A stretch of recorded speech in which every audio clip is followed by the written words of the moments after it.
وانت على طول تقطعي الكشاكيل كده؟ او الكشاكيل دي ما بتحافظيش عليها ليه؟ خلي حاجتك نضيفه وخليكي نضيفه في حاجتك وفي نفسك واهتمي بحاجتك. خلاص يا ماما. انت كل مره بتقولي خلاص وبترجعي تعملي نفس الكلام. انا اسفه يا ماما، مش هعملها تاني. ركزي في اللي بتكتبيه وحافظي على حاجتك، بلاش الاهمال ده. حاضر يا ماما. سعادة الباشا اللي بتكتب كلمه وتتفرج شويه على المسلسل. يلا اكتب وشوف اللي وراك وبص منظر الكشكول عامل ازاي. ماشي. وخطك وحش قوي، حسن خطك. خلاص يا حسين ما تقولوش النبي يا حسين. لا يا بابا. في ايه؟ في ايه يا حسين؟ بابا انا عايزه اودع معاك حاجه. تبقى معايا حل في ايه؟ ماما بتزعقلنا عشان الكشاكيل، بتضربنا عشان الكشاكيل، وبتشخر فينا عشان الكشاكيل، بتعملنا وحش.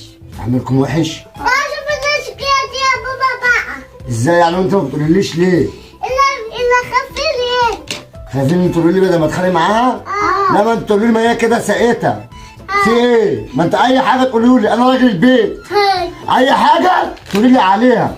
ماشي يا بابا. في ايه؟ هي مين اللي سقتها؟ وفي ايه؟ مين اللي سقيتها في ايه؟ سامعاك بتقول انا راجل البيت وسقيتها، عرفوني في ايه؟ لا ده انا بقول لهم ذاكروا حلو واسمعوا كلام ماما. لا لو في مشكله عرفني بس نحلها مع بعض. لا ربنا يجيب لا ما قلتش حاجه، انا قلت حاجه؟ لا. اسمعوا كلام ماما، اللي ماما تقول لكم عليه اعملوه. انت مش نازل؟ انا